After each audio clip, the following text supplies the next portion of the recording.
దేవుని నామానికి మహిమ కలుగునుగాక. అలాగే కూడి వచ్చిన మీ అందరికి కూడా యేసుక్రీస్తు నామములో నా వందనాలు తెలియజేస్తూ ఉన్నాను. మరి ఆన్లైన్లో దేవుని వాక్యాన్ని వింటున్న దేవుని పిల్లలు కూడా నా వందనాలు తెలియజేస్తూ ఉన్నాను. మంచిది ప్రియమైన దేవుని పిల్లలారా, మరలా మనం అందరం కలుసుకొని ప్రభునామాన్ని స్తుతించడానికి, ప్రభునామాన్ని ఆరాధించడానికి, గణపరచడానికి ప్రభు మనకిచ్చిన ఈ గొప్ప అవకాశాన్ని బట్టి, దేవుడు మనకిచ్చిన ధన్యతను బట్టి, భాగ్యాన్ని బట్టి దేవాతి దేవునికే మహిమ కలుగునుగాక. ఆమేను, హల్లెలూయా. మంచిది. ఈ సమయంలో దేవుని వాక్యాన్ని మరి చదువుకుందాం దేవుని సన్నిధిలో. మత్తయి సువార్త 6వ అధ్యాయము 6వ వచనాన్ని మరి చదవగలిగిన వారు చదివి,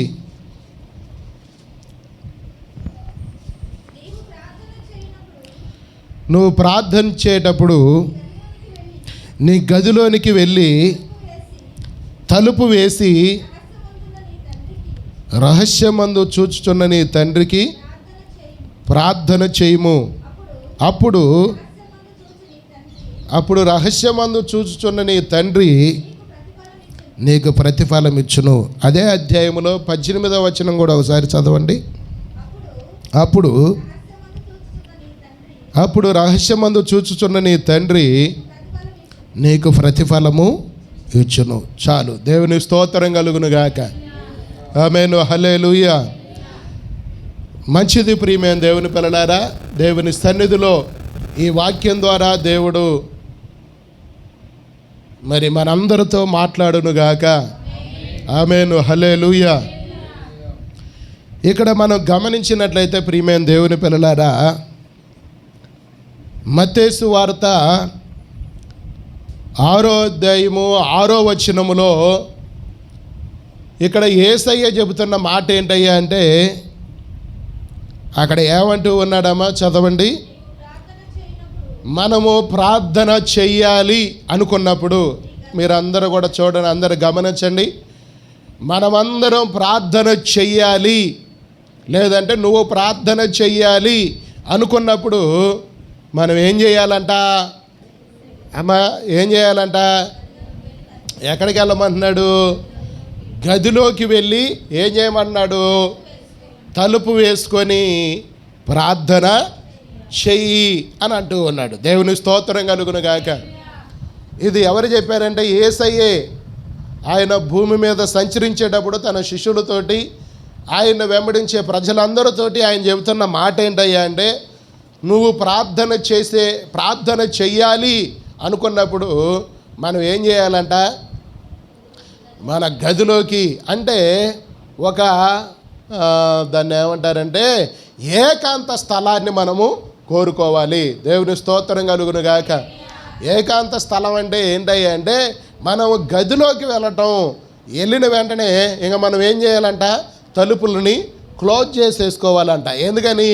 ఇంకా ఏ డిస్టర్బెంట్ అనేది మనకి కలగకూడదు. అందుకని దేవుడు ఏమన్నాడంటే, నువ్వు ప్రార్థన చేసుకోవాలనుకున్నప్పుడు ఏమంటే నీ గదిలోకి వెళ్ళి నువ్వు తలుపేసుకొని ఏం చేయమంటున్నాడు?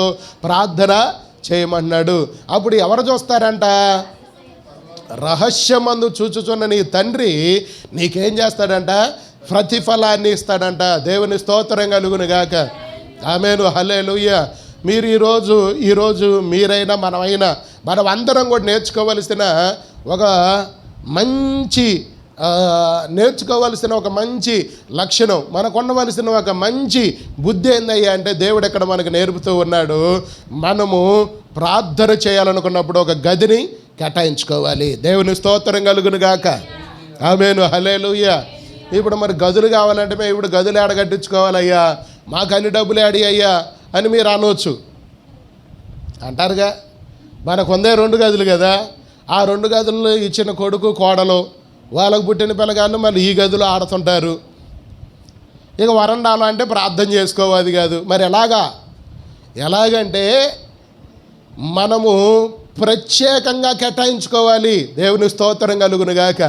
అంటే ఎవరో లేని సమయంలో మనం ఏం చేయాలంట? ప్రార్థన చేసుకోవడానికి సమయాన్ని మనము కేటాయించుకోవాలి. దేవుని స్తోత్రం కలుగును గాక. అది ఏ సమయాన్ని సరిపోయి ఏ టైంలో మనకు అది కుదిరిద్దంటే ఒక రేత్రి పూటలాగా చేసుకోవడానికి అవకాశము ఉంటుంది. ఉదయకాలం ఇంట్లో అందరూ కూడా ఇళ్లలో ఉండరు కదా, అందరూ పనికి వెళ్తారు, పిల్లలు స్కూల్కి వెళ్తారు. వాళ్ళు వెళ్ళిన తర్వాత స్కూల్కి కాలేజీలకు వెళ్ళిన తర్వాత ఇంట్లో ఉన్నవారు పనులకి వెళ్ళిన తర్వాత అప్పుడు మనం ఏం చేయాలంట,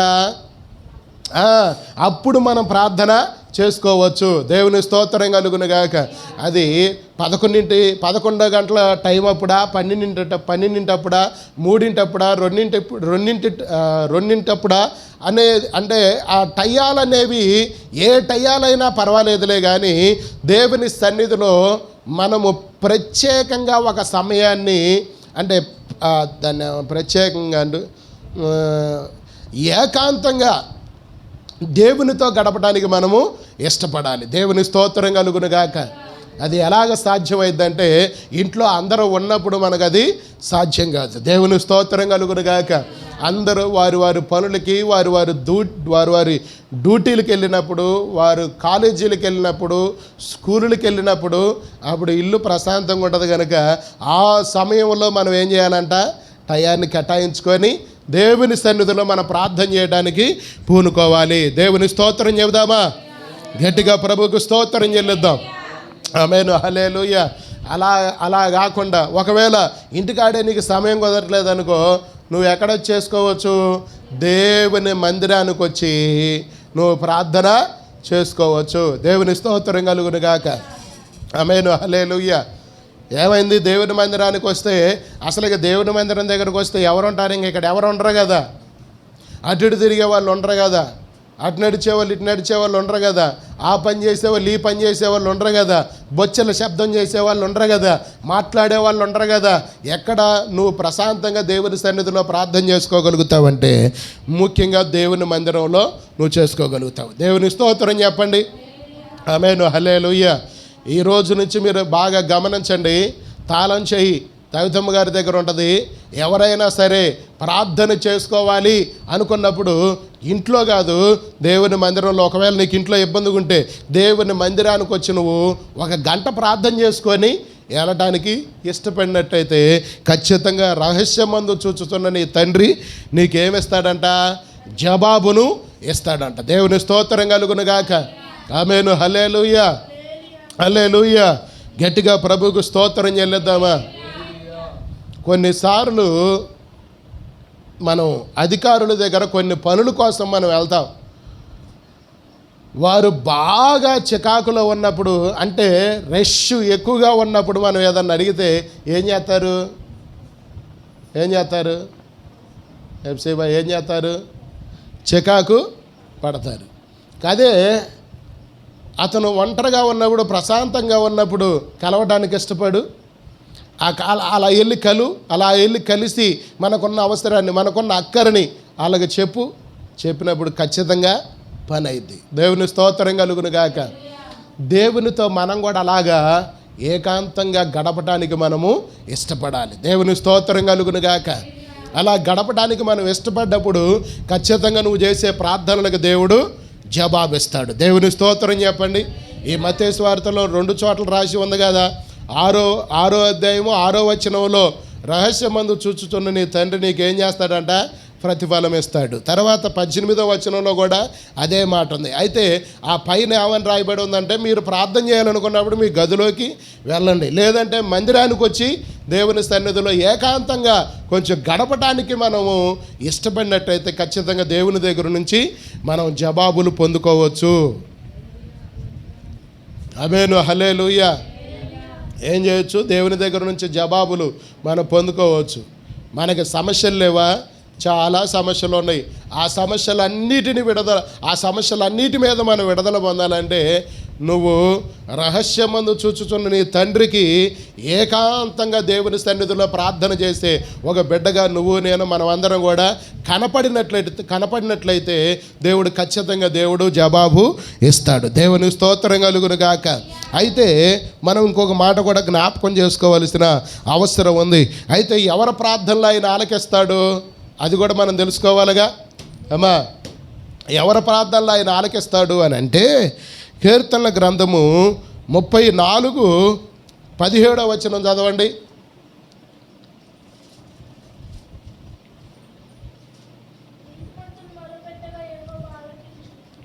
ఏం చేస్తాడంట? నీతిమంతులు మొర్రపెట్టగా ఆయన ఏం చేస్తాడంట? ఆలకిస్తాడంట. దేవుని స్తోత్రం కలుగును గాక. నువ్వు నీలో నీతి లేకుండా, నీలో పరిశుద్ధత లేకుండా, నీలో పవిత్రత లేకుండా నువ్వు గదిలోకి వెళ్ళి తలుపేసుకొని ప్రార్థన చేసినంత మాత్రం దేవుడు నీకు జవాబు ఇవ్వడు. ఎవరి ప్రార్థనలకు ఆయన జవాబు ఇస్తాడంట? నీతిమంతుల ప్రార్థనలకు ఆయన ఏం చేస్తాడంట?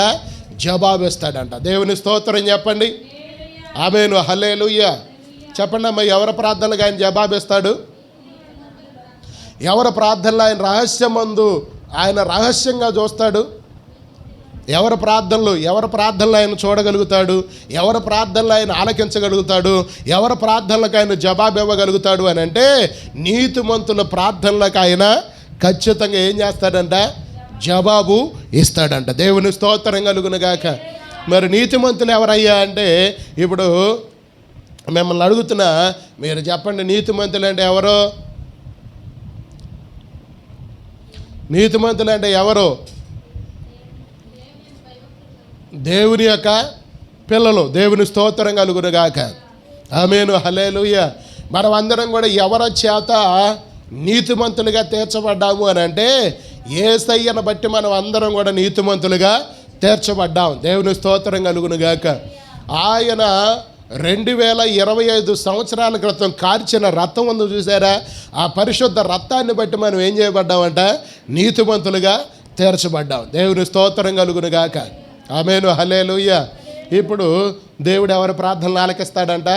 ఎవరైతే మారు మనసు పొందుతారో, ఎవరైతే బాప్తీసం తీసుకుంటారో, ఎవరైతే ప్రభు బలలో పాలు పంపులు పొందుతూ ఉంటారో, ఎవరైతే సంఘ క్రమాల్లో పాలు పంపులు పొందుతూ ఉంటారో, ఎవరైతే దేవుని కొరకు భయభక్తులు కలిగి జీవిస్తారో వారందరూ కూడా నీతిమంతులుగా తీర్చబడతారు. వారి ప్రార్థనలు ఆయన దేవుడు ఏం చేస్తాడంట? ఆలకిస్తాడంట. దేవునికి స్తోత్రం కలుగును గాక. గట్టిగా చప్పట్లు కొట్టి దేవుడి నామాన్ని కనపడదామా? ఆమేను, హల్లెలూయా, హల్లెలూయా. అందుకనే ప్రియమైన దేవుని పిల్లలారా, ఆ మత్తయి సువార్తలోని 5వ అధ్యాయంలోనే ఉంటుంది, నీతి కొరకు ఏం కలిగి ఉండాలంట? ఆకలి దప్పికలు గలవారు ధన్యులంట. దేవుని స్తోత్రం చెప్పండి. అంటే మనకి నీతి విషయంలో ఏం ఉండాలంట? ఆకలి అయినప్పుడు మనం ఏం చేస్తాం? ఆహారాన్ని తింటాం కదా. నీతి విషయమై మనకి ఏముండాలంట? అలాంటి ఆకలి ఉండాలంట. అంటే నీతి కోసం బ్రతికే ఒక తపన, అంటే నీతి కోసం బ్రతికే ఒక ఆశ, నీతి కోసం బ్రతికే ఒక తపన, దాన్ని ఏమంటారంటే తాపాత్రం అంటారు కదా. ఇట్లాగా నీతి కోసం బ్రతికే ఆశ, ఆసక్తి, ఆకలి, దాహం, అలాంటివన్నీ కూడా మనం కలిగి ఉండాలి. దేవునికి స్తోత్రం కలుగును గాక. ఆమేను, హల్లెలూయా. ఆకలి అయినప్పుడు ఎక్కడికి వెళ్తాం? అన్నం కొండకాడికి వెళ్తాం. దాహం అయినప్పుడు ఎక్కడికి వెళ్తాం? మంచినీళ్ళు కొండకాడికి వెళ్తాం. దేవుని స్తోత్రం కలుగును గాక. అలాగే నీతి కోసం మనం పరుగులు తీసేవారిగా మనం ఉండాలి. చెప్పండి, దేనికోసం పరుగులు తీసేవారిగా ఉండాలి? నీతి కోసం. దేవునికి స్తోత్రం కలుగును గాక. నీతి కొరకు నిలబడేవారిగా, నీతి కొరకు ఆకలి దప్పుకులు గలవారిగా మనం ఉన్నప్పుడు ఖచ్చితంగా మన ప్రార్థనలు దేవుడు ఏం చేస్తాడంట? ఆలకిస్తాడంట. దేవుని స్తోత్రం కలుగును గాక. అట్లాంటి వాళ్ళు ప్రార్థన చేస్తే ఖచ్చితంగా దేవుడు ఏమిస్తాడంట? ప్రతిఫలాన్ని దేవుడు ఖచ్చితంగా మనకి ఇస్తాడు. దేవుని స్తోత్రం కలుగును గాక. అది ఖచ్చితంగా గుర్తుపెట్టుకొని దేవుని సన్నిధిలో దేవుడి నామానికి మహిమ కలుగును గాక. ఆమేను, హల్లెలూయా. ఇంకా ప్రియమైన దేవుని పిల్లలారా, నీతిగా ఉన్న వారి ప్రార్థనలే దేవుడు ఆలకించి ఆ ప్రార్థనలకు దేవుడు జవాబు ఇస్తాడు. దేవుని స్తోత్రం కలుగును గాక. ఆమేను, హల్లెలూయా. తర్వాత 17 కదా చదివింది. తర్వాత 15వ వచనం చదవండి. యెహోవా దృష్టి నీతిమంతుల మీద ఉంది, ఆయన చెవులు వారి మొరలను వింటాయి. దేవుని స్తోత్రం కలుగును గాక. ఆమేను, హల్లెలూయా. ఇందా 17వ వచనంలో మనం ఏం చదువుకున్నాం? నీతిమంతులు మొరపెట్టగా యెహోవా ఆలకిస్తాడు, వారి శ్రమలన్నిటిలో నుండి వారిని ఏం చేస్తాడంట? విడిపిస్తాడంట. దేవుని స్తోత్రం చెప్పండి. ఆమేను, హల్లెలూయా. ఆలకిస్తాడు. తర్వాత ఇక్కడేమన్నది 15వ వచనంలో, ఆయన వారి మొరల మీద ఏముంచి ఉంటాడంట, చెవి యొగ్గి ఉంచుతాడంట. దేవుని స్తోత్రం కలుగును గాక. ఆమేను, హల్లెలూయా. ఆలకిస్తాడు, వింటాడు అనండి అందరూ కూడా. ఆలకిస్తాడు, వింటాడు. ఆలకించడానికి ఆయన ఇష్టపడతాడు, వినటానికి ఇష్టపడతాడు. ఎవరి ప్రార్థనలో? నీతిమంతుల యొక్క ప్రార్థనలు మాత్రమే ఆలకించడానికి, వినటానికి ఆయన ఇష్టపడతాడు. ఇష్టపడి ఏం చేస్తాడంట, వారి శ్రమలన్నిటిలో నుండి వారిని ఏం చేస్తాడంట, ఆయన విడిపిస్తాడంట. దేవునికి స్తోత్రం కలుగును గాక.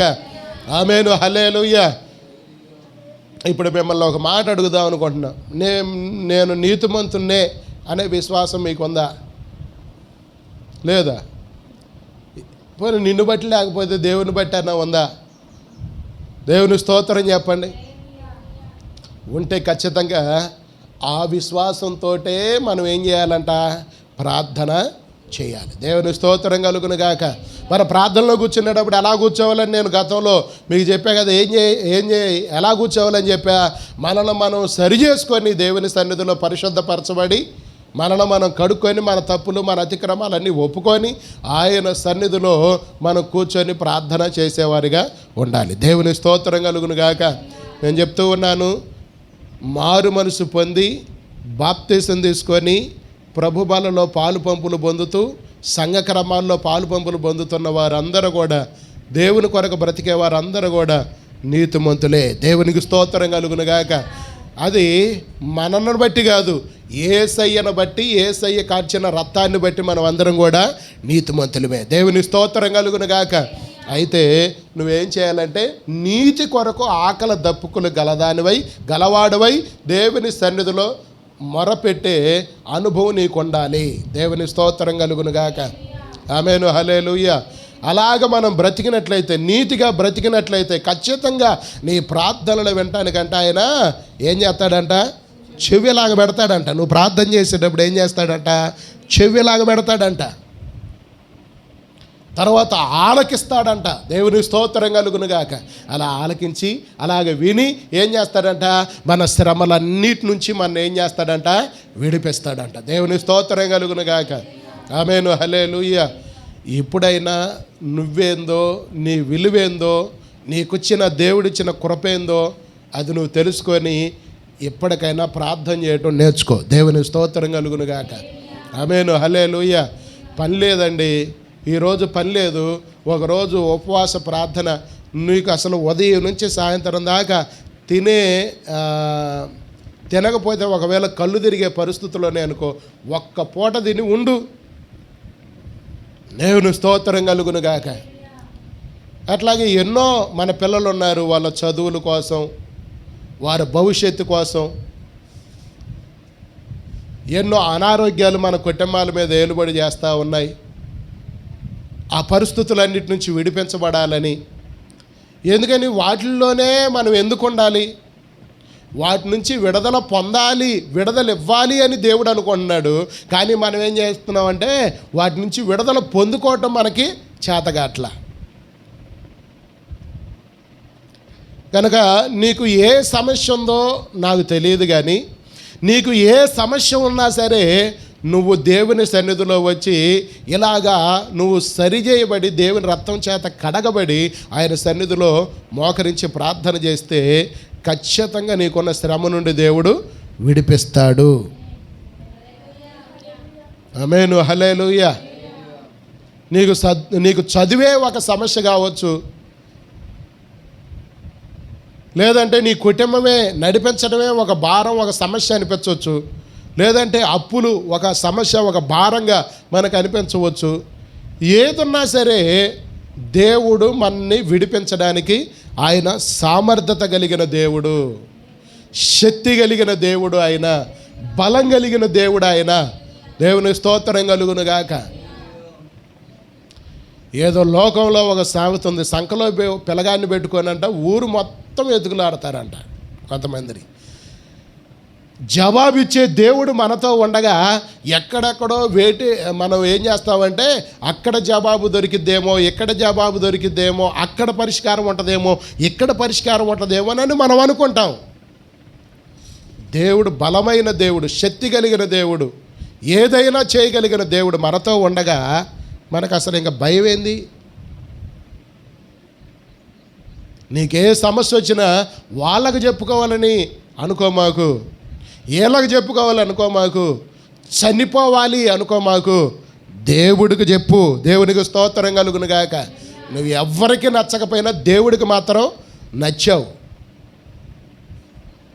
నాకు నచ్చలేదు పర్వాలా, తల్లికి నచ్చలా పర్వాలా, తండ్రికి నచ్చలా పర్వాలా, చెల్లికి నచ్చలా పర్వాలా, అక్కకి నచ్చలా పర్వాలా, ఎవ్వరికి మనం నచ్చకపోయినా దేవుడికి మాత్రం మనం నచ్చాము.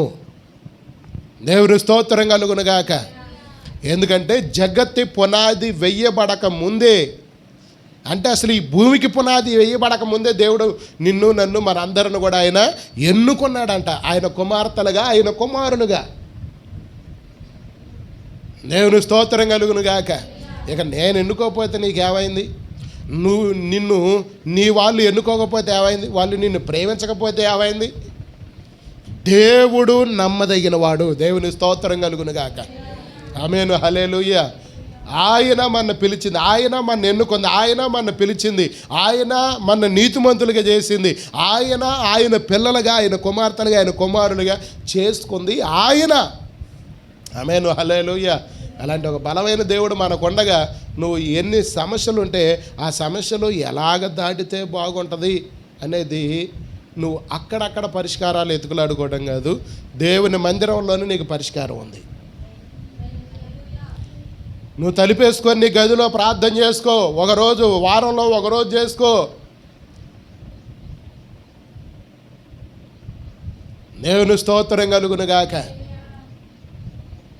నీ బిడ్డల కోసం చేసుకో, నీకు ఇచ్చిన భర్త కోసం చేసుకో, నీకు ఇచ్చిన పిల్లల కోసం నువ్వు ప్రార్థన చేసుకో. దేవుని స్తోత్రం కలుగును గాక.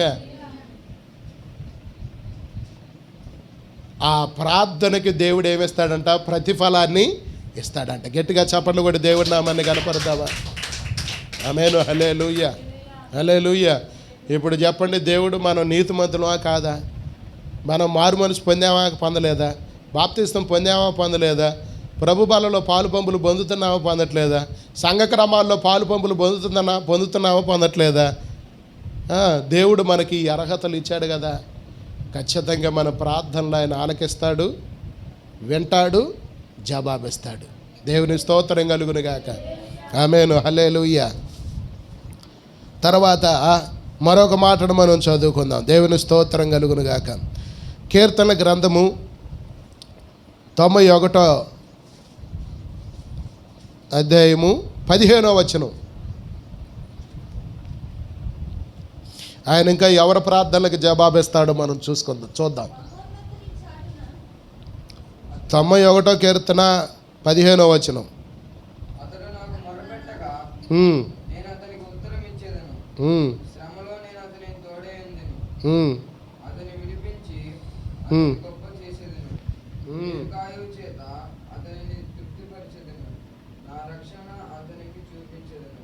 దేవునికి స్తోత్రం కలుగునుగా.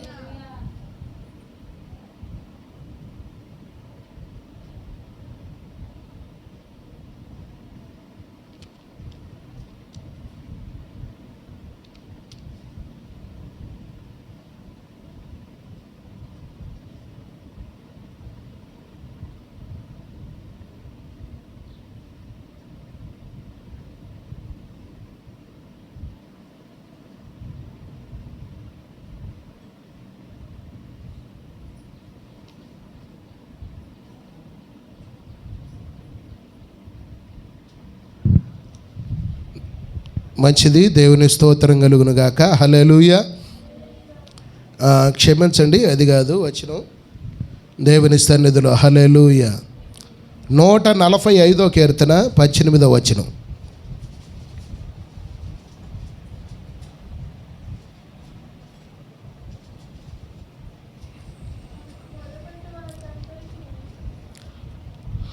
నూట 145వ అధ్యాయము 18వ వచనం. తనకు మొరపెట్టు వారందరికీ, తనకు నిజముగా మొరపెట్టు వారందరికీ యెహోవా సమీపముగా ఉన్నాడు. దేవుని స్తోత్రం కలుగును గాక. ఆమేను, హల్లెలూయా.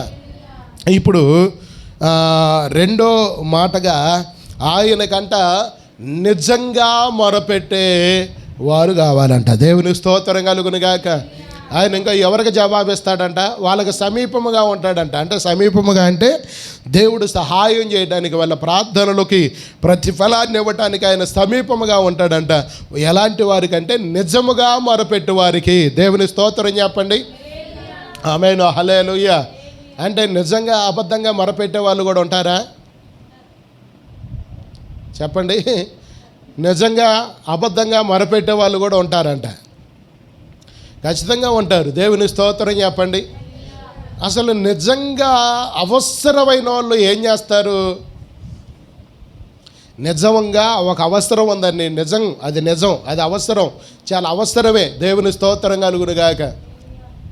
ఇప్పుడు నాకు అర్జెంటుగా ఒక 10,000 అవసరం అనుకో, మిమ్మల్ని మీలో ఎవరు నన్ను అడిగాను అనుకో, అది నాకు నిజమైన అవసరం కాబట్టి నేనేం చేస్తాను? పదే పదే పదే పదే ఏం చేస్తాను? దాన్ని అది పొందుకునేదాకా నేనేం చేస్తాను? అది నాకు నిజమైన అవసరం అయితే. ఒకవేళ అది నిజమైన అవసరం కాదనుకో, అమ్మా నువ్వు 10,000 ఉంటాయి అని అంట, మళ్ళీ ఏం చేస్తాను? నిన్ను అడగనేక. మళ్ళీ ఎప్పుడో టూకీకి మధ్యలో అడిగాను అనుకో, ఏది నువ్వు అసలు ఏది గట్టిగా చెప్పలేదుగా నాకు, లేకపోతే నేను ఇద్దాం అనుకున్నాను అని అంటారు. దేవుని స్తోత్రం చెప్పండి. ఆమేను, హల్లెలూయా. అంటే మనం పెట్టే మొరలో ఏం చూస్తాడంటే దేవుడు నిజాన్ని చూస్తాడంట. దేవుని స్తోత్రం చెప్పు. ఆమేను, హల్లెలూయా. నిజం అంటే అది అసలు అది నీకు అవసరమైందా కాదా? దేవుని స్తోత్రం కలుగును గాక. అది నీకు నిజంగా అవసరమైతే నువ్వు ఎలాగ ప్రార్థన చేస్తావు? దాని విషయంలో నీకు ఏముంటుంది? ఒక అర్జెంట్ అవసరం అండి. దేవుని స్తోత్రం చెప్పండి. గట్టిగా చెబుదాం. నిజమైన అవసరం అనుకో, మనం ఏం చేస్తాం? దాని గురించి పాకులు ఆడుతూ ఉంటాం. దేవునికి మహిమ కలుగును గాక. దాని గురించి అవసరం తీర్చబడటం కోసం అది తీరే అంతవరకు మనకి ఏం తగదయ్యా అంటే టెన్షన్ అనేది ఏలుబడి చేస్తూ ఉంటుంది, కంగారు అనేది ఏలుబడి చేస్తూ ఉంటుంది, నెమ్మది అనేది ఉండదు, సమాధానం అనేది ఉండదు. కారణం ఏంటయ్యా అంటే అర్జెంటుగా అవసరం తీర్చబడాలి. దేవుని స్తోత్రం కలుగును గాక. ఆమేను, హల్లెలూయా. ఇప్పుడు మనం నిజంగా మనకు అవసరమైందైతే దాన్ని పొందుకునే అంతవరకు కూడా మన మనసు ఎలా ఉండాలి? అలా ఎవరికైందో చెప్పను. నిజంగా ఎవరు మొరపెట్టారయ్యా అంటే నెహెమ్యా మొరపెట్టాడు. దేవుని స్తోత్రం కలుగును గాక. ఏం చేయట్లేదంట. ఏం తెలిసింది ఆయనకి? ఏం తెలిసింది? ప్రాకారాలు కూలిపోయినాయని తెలిసింది, గుమ్మాలు కాల్చివేయబడ్డాయని తెలిసింది, యూదులందరూ చెదిరిపోయారనేది తెలిసింది, శత్రువు తరుగుతున్నాడు, బానిసలైపోయారన్న సంగతి తెలిసింది. అలా తెలిసిన వెంటనే అతనికి ఏం పట్టుకుందయ్యా అంటే మనోవేదన, మనోచింత, మనోదుఖం తనకి పట్టుకుంది. దేవుని స్తోత్రం చెప్పండి. ఆమేను, హల్లెలూయా. అందుకనే అన్నం తినటం మానేశాడు, నీళ్ళు తాగటం మానేశాడు. ఆమేను, హల్లెలూయా. రోజు రాజుగారికి ద్రాక్షారసం అందిస్తూ ఉన్నాడులే కానీ 21 రోజు గడిచిన తర్వాత రాజుగారికి అనిపించింది అతనిలో చింత కనపడ్డదంట, అతనిలో మనోవేదన, మనోదుఖం కనపడదంట. ఏంటి అలాగున్నావని చెప్పి అడిగి ఏం చేశాడంటే తన అవసరాన్ని ఆ రాజు తీర్చాడు. దేవుని స్తోత్రం కలుగును గాక. ఆమేను, హల్లెలూయా, హల్లెలూయా. దాంట్లో ఏముందయ్యా అంటే నిజం ఉంది. ఆ మొరలో తన మనోదుఖంలో నిజం ఉంది, తన మనోవేదనలో నిజం ఉంది, తన దుఃఖంలో నిజం ఉంది, తన వేదనలో.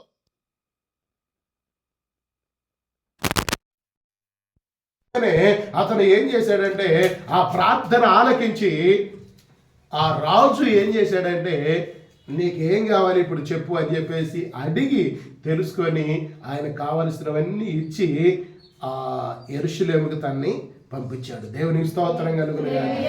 ఆమేన్, హల్లెలూయా. అందుకనే మనం నిజంగా మొరపెట్టాలి. నిజంగా మొరపెట్టే వాళ్ళు ఏం చేస్తారంటే దాని విషయంలో జవాబు వచ్చిందాకా మొరపెడుతూనే ఉంటారు. చెప్పండి, దాని విషయంలో ఏం చేస్తారు? నిజంగా మొరపెట్టే వాళ్ళు, నిజంగా అవసరం ఉంటే ఎలాగ ఒక వ్యక్తిని మనం డబ్బులు అడిగినా ఏది అడిగినా అవసరం ఉన్న దానికోసం ఎన్నిసార్లు మనం తిరగటానికి ఏం చేస్తాం? ఇసుకుపడం, బాధపడం దాని గురించి. దేవుని స్తోత్రం కలుగును గాక. అవసరమైతే ఆమెతోటి ఎప్పుడు మాట్లాడిన వాళ్ళతో కూడా మనం ఏం చేస్తాం? అవసరం ఉంటే చెప్పండి. అది దేవుని స్తోత్రం కలుగును గాక. ఇష్టం లేకపోయినా సరే, ఆవంటే పడదన్నా సరే, మనం ఏం చేస్తామంటే వాళ్ళతో అవసరం వచ్చినప్పుడు నిజంగా మన అవసరం అయినప్పుడు దాన్ని నిజంగా మనం ఏం చేస్తామంటే అడిగి దాన్ని పొందుకునేటట్లుగా మనం ప్రయాసపడతాం, ఇష్టపడతాం. దేవుని స్తోత్రం. ఎంతవరకైనా మనం తగ్గించుకోవడానికి ఇష్టపడతాం. అలాగే దేవుని సన్నిధిలో నిజంగా మొరపెట్టే వాళ్ళకి ఆయన దేవుడు సమీపముగా ఉంటాడు. దేవుని స్తోత్రం కలుగును గాక. ఆమేన్. హల్లెలూయా, హల్లెలూయా. గట్టిగా ప్రభువుకు స్తోత్రం చెల్లిద్దామా? హల్లెలూయా. ఎప్పుడు కూడా మనం ఏం చేయాలి? ఎఫ్సీబా ఏం చేయాలి? నిజంగా ఏం చేయాలంట? నిజంగా మొరపెట్టాలి. పొడి ప్రార్థన చేయకూడదు. పొడి ప్రార్థన ఎప్పుడు కూడా మనము చేయకూడదు. మన ప్రార్థనలు ఏముండాలి? నిజం ఉండాలి. నిజం ఉంటే ఆల్రెడీ ఏమొచ్చింది? హృదయం దుఃఖంతోనే నిండి ఉంటుంది. నిజంగానే మనం మొరపెట్టగలుగుతాం. దేవుని స్తోత్రం కలుగునుగా. తర్వాత దేవుని సన్నిధిలో మరొక మాటను మనం జ్ఞాపకం చేసుకుందాం. దేవుని సన్నిధిలో హల్లెలూయా. గట్టిగా ప్రభువుకు స్తోత్రం చెల్లిద్దామా? ఆమేన్. హల్లెలూయా. 145వ కీర్తన 18వ వచనం చదవండి. అదేనా మనం చదివింది? దేవుని స్తోత్రం. ఓకే, ఇంకొక వచనాన్ని కూడా మనం చదువుకుందాం. ఆ మాట కూడా మనం చదువుకొని దేవుని సన్నిధిలో ఈ పరిచయం మనం ముగించుకుందాం. కీర్తనలు 34:6 వచనం చదవండి.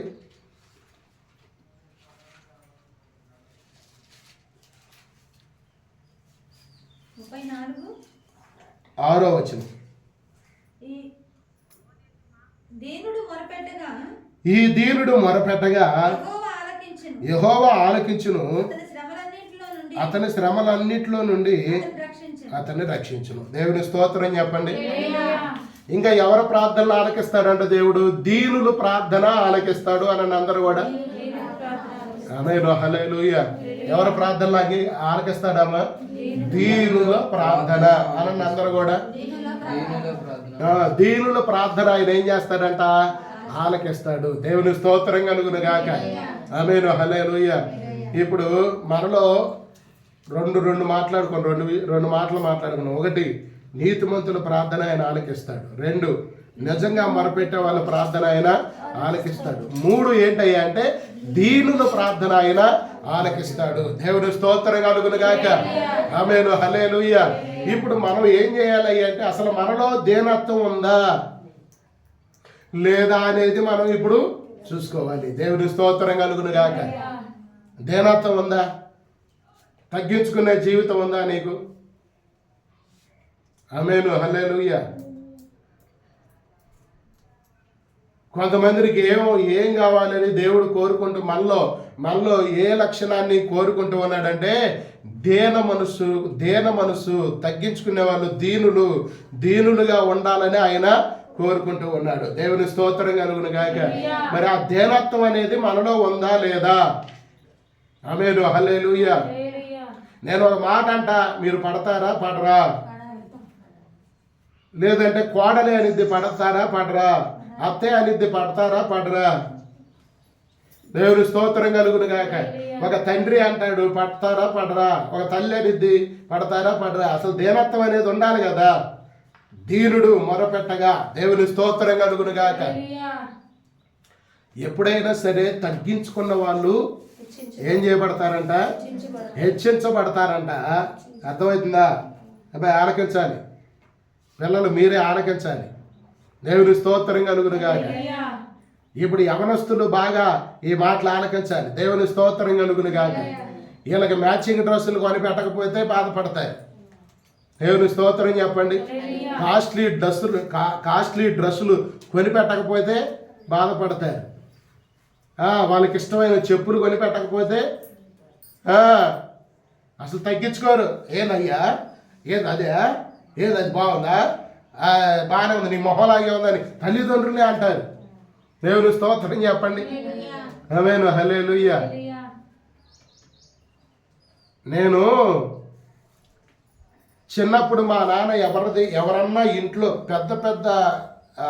పెద్దోళ్ళు ఉంటారు కదా, ఆసావులు ఉంటారు కదా, రైతులు ఉంటారుగా, వాళ్ళ దగ్గర ఏదన్నా వాళ్ళు వాడేసిన దాన్ని ఏమంటారు, ప్యాంట్ ఉంటుంది కదా, నా సైజు వేరు వాళ్ళ సైజు వేరు. దేవునికి స్తోత్రం చెప్పండి. అలాంటిది ఒకటి తీసుకొచ్చి అడక్కొచ్చి కనుక నాకు ఇస్తే అది ఎలా ఉండదంటే పిస్తా ఇక్కడ మోకాళ్ళ కాడికి వచ్చింది. దాన్ని వేసుకుంటే ఇక నాకు కళ్ళ పండగే. ఒక కొస కట్టుకునేవాడిని, మడిసేవాడిని. నేను ప్యాంట్ వేసుకున్నానని ఊరు మొత్తం తిరిగి అందరూ చూపించేవాడిని. ఏం ప్యాంట్ అది, కింద మడుచుకోవాలి, పైన గట్టికి లాగి ఇక్కడ కట్టుకోవాలి దాన్ని. దేవుని స్తోత్రం చెప్పండి. ఆమేన్, హల్లెలూయా. మా నాన్న అరే బొచ్చు తీసుకొని పోయి రైతుల దగ్గర పోయి భోజనం అడకరారా అంటే అవుతుని వెళ్ళేవాడిని. నేను ఆ బొచ్చు తీసుకొని వెళ్ళేవాడిని. ఏది, పండగలకి అప్పచ్చలు తీసుకురావడానికి. అప్పచ్చలు పెడతారు కదా రైతులు అప్పట్లో. దేవుని స్తోత్రం కలుగును గాక. కానీ ఇప్పుడు పిల్లగాళ్ళు అలాగున్నారంటే అస్సలు తగ్గించుకోరు. కొంచెం జరిగినా నాకేదో నిశ్చిరావతలేస్తారు.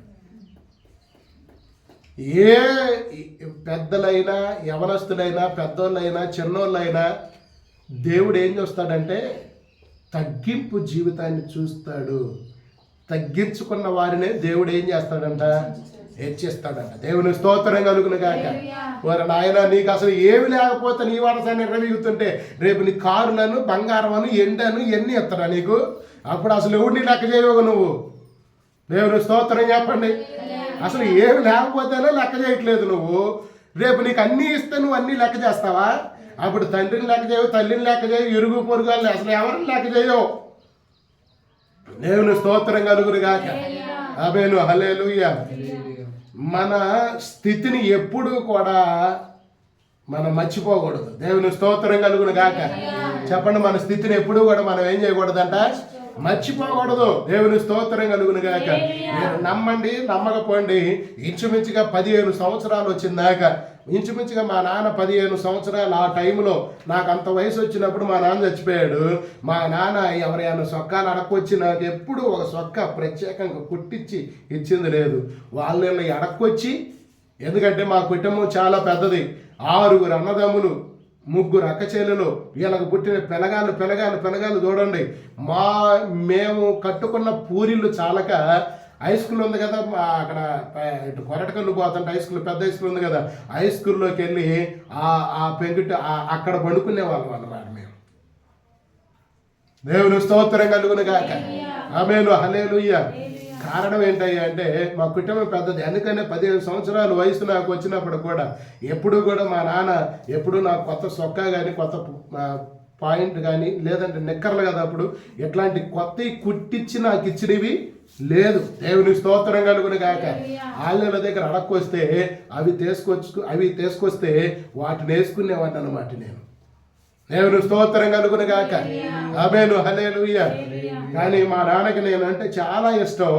ఎటు వెళ్ళినా నన్ను తీసుకెళ్ళేవాడు, ఎక్కడికి వెళ్ళినా నన్ను తీసుకెళ్ళేవాడు. చేపలకి వెళ్తే తీసుకెళ్ళేవాడు, మిరగాల వ్యాపారానికి వెళ్తే తీసుకెళ్ళేవాడు, ఊళ్ళో ఈ పనులు ఉంటాయి కదా అవి చేయడానికి వెళ్తే నన్ను తీసుకెళ్ళేవాడు. బడికి పంపించడం కన్నా కూడా ఆయన అమ్మటుంచుకోవటం ఆయనకి ఇష్టం అన్నమాట నన్ను. దేవుని స్తోత్రం కలుగును గాక. మళ్ళీళ్ళందరూ అయ్యాడికి అన్నీ నాకు పెడుతూనే ఉంటాడు. ఎప్పుడన్నా రూపాయి అడిగితే ఎమ్మటే కొట్టేవాడు నన్ను. దేవుని స్తోత్రం కలుగును గాక. ఎంతలా కర్ర ఉంటే కర్ర తీసుకొని కొట్టడమే, డబ్బులు అడుగుతావారా అని. కానీ మళ్ళీ నేను లేకుండా ఉండలేడు. దేవుని స్తోత్రం కలుగును గాక. ఆ సమయంలో నేను ఇంకా ఒక్కసారి నేను అట్లాగా దెబ్బతిన్నా. ఇంకా ఎప్పుడు మా నాన్న నోరు చేసి డబ్బులు అనడానికి ఎప్పుడు ఇష్టపడలే. దేవుని స్తోత్రం కలుగును గాక. అన్నగారులు అడిగేవాడిని, అన్న పావలా రూపాయి ఇవ్వమని. అప్పుడు పావలా రూపాయి ఎక్కువ కదా. దేవుని స్తోత్రం కలుగును గాక.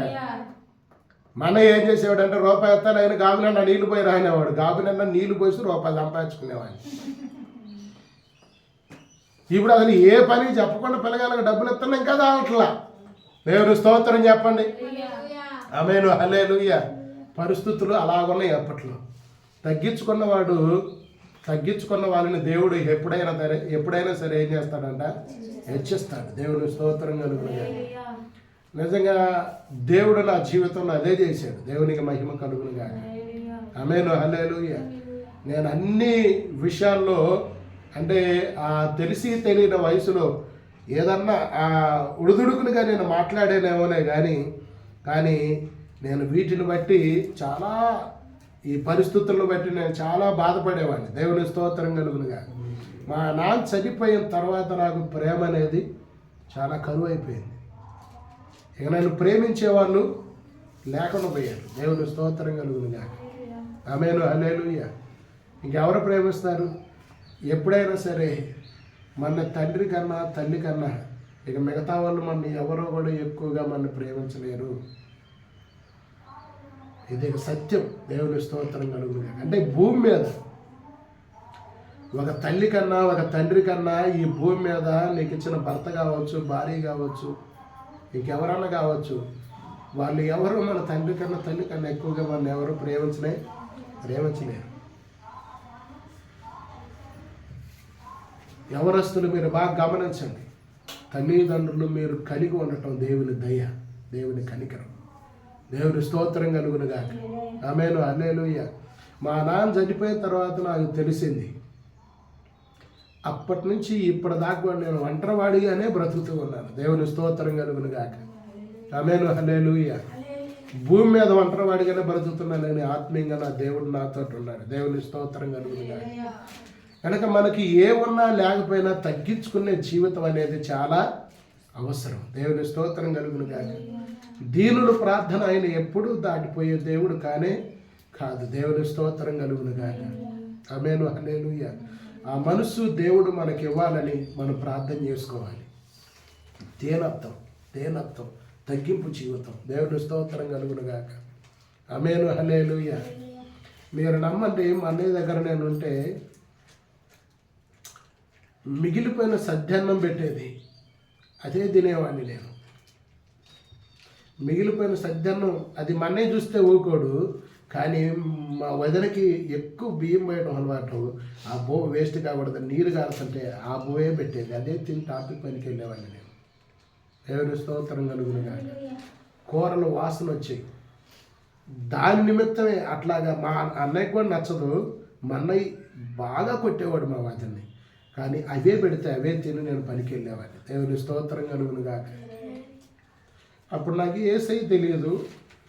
నేను అప్పుడు ఏం చేసేవాడిని అంటే, నన్ను ఎందుకు పుట్టించావు ప్రభు అని ప్రార్థన చేసేవాడిని. అంటే నాకు తెలియదు దేవుడు అసలు నువ్వు ఉన్నవా, మాకే ఎందుకు ఇలాంటి పరిస్థితి, నాకే ఎందుకు వచ్చింది ఈ బాధ, నాకే ఎందుకు వచ్చింది శ్రమ, నాకే ఎందుకు వచ్చింది కష్టం అని ఎప్పుడు దేవుడు ఎవరో నాకు తెలియదులే కానీ అలా చెప్తా ఉండేవాడిని.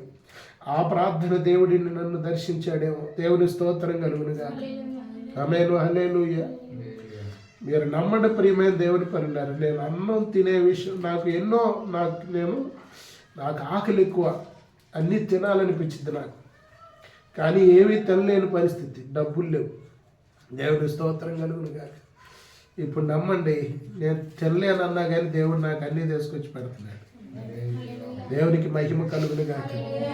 ఎక్కడికి వెళ్ళినా, ఎవరింటికి ప్రార్థన చేయడానికి వెళ్ళినా రకరకాల కూరలు, రకరకాలు ఇక మనం తిని ఎవిటేసి అంతగా దేవుడు ఇప్పుడు పెడుతున్నాడు. దేవుని స్తోత్రం కలుగునుగా.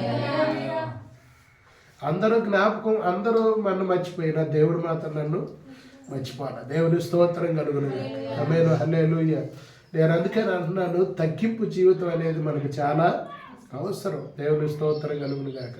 దీనుల ప్రార్థన ఆయన దేవుడు తప్పక ఆలకించే దేవుడు. దేవుని స్తోత్రం కలుగునుగా.